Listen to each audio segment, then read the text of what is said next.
Hello നമ്മുടെ മറ്റൊരു പുതിയ വീഡിയോയിലേക്ക് എല്ലാവർക്കും സ്വാഗതം.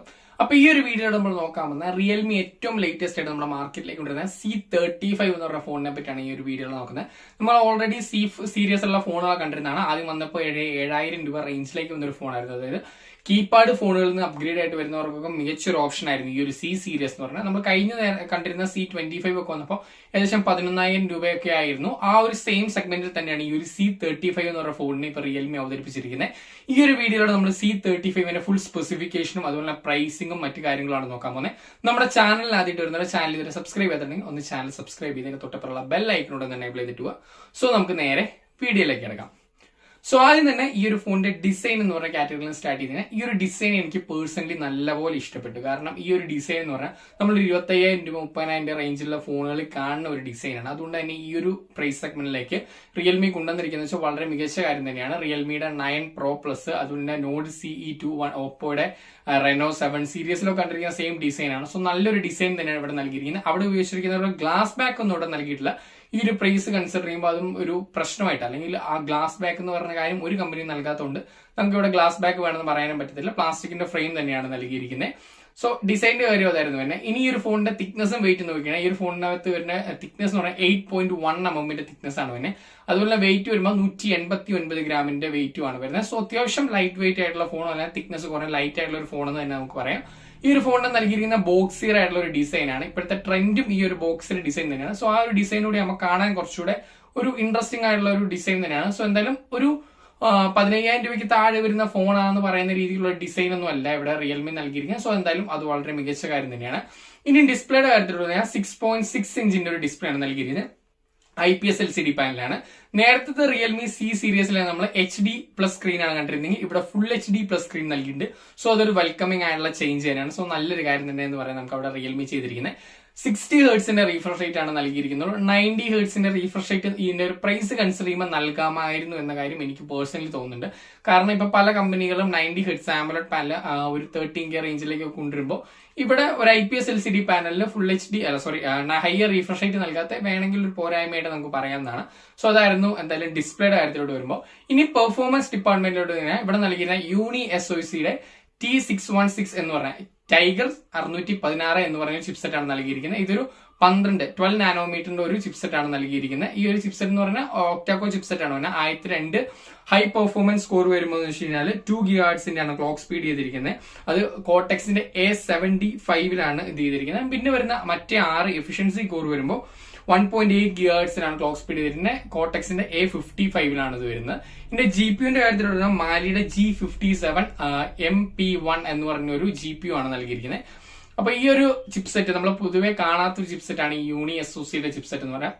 ഈ ഒരു ചിപ്സെറ്റ് വരുന്നതെന്ന് വെച്ചാൽ മീഡിയാടെക്കിന്റെ ഹീലിയോ G70യുടെയും G80യുടെ ഒക്കെ ഇടയിലായിട്ട് വരുന്ന ഒരു ചിപ്സെറ്റ് ആണ്. G80യുടെ അടുത്ത് പെർഫോമൻസ് ഒക്കെ വരുന്നുണ്ട്. പക്ഷെ G85ന്റെ അത്രയും പവർഫുൾ ആയിട്ടുള്ള ഒരു ചിപ്സെറ്റ് അല്ല.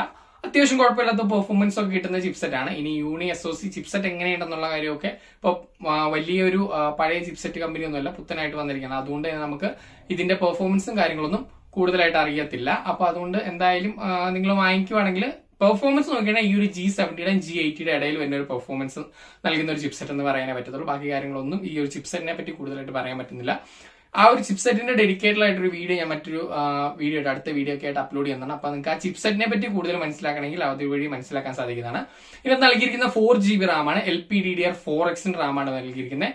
ഒരു സിംഗിൾ റാം ഓപ്ഷൻ മാത്രമാണ് വരുന്നത്. സ്റ്റോറേജ് ഓപ്ഷൻ നോക്കിയാൽ 2 സ്റ്റോറേജ് ഓപ്ഷൻ വരുന്നുണ്ട്. 64 അതുപോലെ 128 വരുന്നുണ്ട്. SD കാർഡ് ആണുള്ള ഒരു ഓപ്ഷനും വരുന്നുണ്ട്. ഇതിനകത്ത് വരുന്നതെന്ന് വെച്ചാൽ UFS 2.2 സ്റ്റോറേജ് സെറ്റപ്പ് ആണ്. സോ സ്റ്റോറേജ് സെറ്റപ്പിന്റെ കാര്യത്തിലൊന്നും വലിയൊരു ഇഷ്യൂ ആയിട്ട് പറയാനില്ല. റാം പക്ഷേ 4GB വരെയുള്ളൂ. 6GB അറ്റ്ലീസ്റ്റ് എങ്കിലും ഒരു ഹയർ മോഡൽ നൽകാമായിരുന്നു. 6GB നൽകി കഴിഞ്ഞാൽ പ്രൈസ് ഇനിയും കൂടുന്നതുകൊണ്ടായിരിക്കും റിയൽമി 4GB അവിടെ ഒതുക്കിയിരിക്കുന്നത്. ബാറ്ററിയുടെ കാര്യത്തിലോട്ട് തന്നെ 5000 mAh ബാറ്ററിയാണ് വരുന്നത്. അതിനോടൊപ്പം തന്നെ 18 വാട്ടിന്റെ ഫാസ്റ്റ് ചാർജും വരുന്നുണ്ട്. ടൈപ്പ് C പോർട്ടാണ് നൽകിയിരിക്കുന്നത്. ഇനി ക്യാമറ ഡിപ്പാർട്ട്മെന്റിൽ 50 മെഗാപിക്സലിന്റെ പ്രൈമറി ക്യാമറയാണ് നൽകിയിരിക്കുന്നത്. ക്യാമറയിൽ യൂസ്ഫുൾ ആയിട്ടുള്ള ഒരു റിയർ ക്യാമറ സെറ്റപ്പ് എന്ന് പറഞ്ഞാൽ അത് മാത്രമേ ഉള്ളൂ. ട്രിപ്പിൾ ക്യാമറ സെറ്റപ്പ് ഒക്കെയാണ് പേര് നൽകിയിരിക്കുന്നത്. പിന്നെ 2 ഡെപ്ത് സെൻസർ മാക്രോ സെൻസർ ഒക്കെയാണ് നൽകിയിരിക്കുന്നത്. ഈ ഒരു ഡെപ്ത് സെൻസർ മാക്രോ സെൻസർ നൽകുന്നതിന് വരെ ഒരു 5 മെഗാപിക്സലെങ്കിലും ഒരു അൾട്രാവൈഡ് ക്യാമറ നൽകിയിരുന്നെങ്കിൽ കുറെ കൂടെ ഒരു ബെറ്റർ ആയിട്ടുള്ള ഒരു ക്യാമറ സെറ്റപ്പ് എന്ന് പറയായിരുന്നു. ഇത് ഒരു ഉപകാരമില്ലാത്ത 2 ക്യാമറയാണ് അവിടെ നൽകിയിരിക്കുന്നത്. ഫ്രണ്ടിലോട്ട് വന്നു ഒരു 8 മെഗാപിക്സലിന്റെ ഒരു ഡ്യൂ ഡ്രോപ്പ് സെൽഫി ക്യാമറ ആണ് നൽകിയിരിക്കുന്നത്.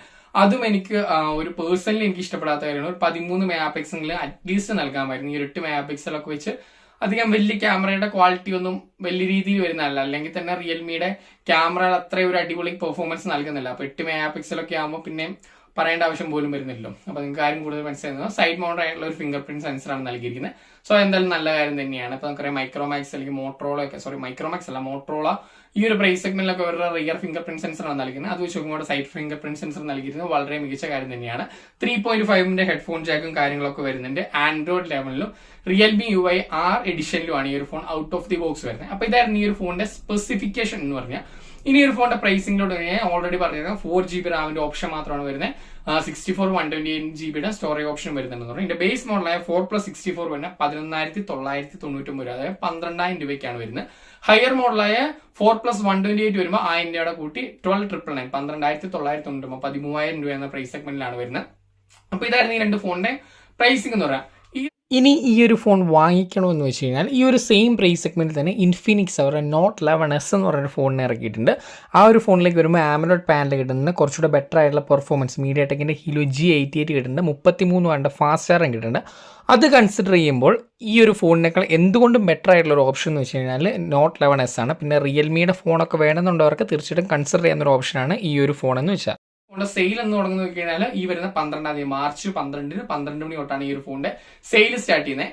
അപ്പൊ ഇതായിരുന്നു ഈ ഒരു Realme C35 പറ്റിയുള്ള നമ്മുടെ വീഡിയോ എന്ന് വെച്ചാൽ. നിങ്ങൾക്ക് ഈ ഒരു വീഡിയോ ഇഷ്ടപ്പെട്ട് കഴിഞ്ഞാൽ ചാനൽ മറക്കാതെ സബ്സ്ക്രൈബ് ചെയ്തിട്ട് പോകാം. സോ മറ്റൊരു വീഡിയോ കാണുന്നതായിരിക്കും. എല്ലാവർക്കും ബൈ, എല്ലാവരും ടേക്ക് കെയർ.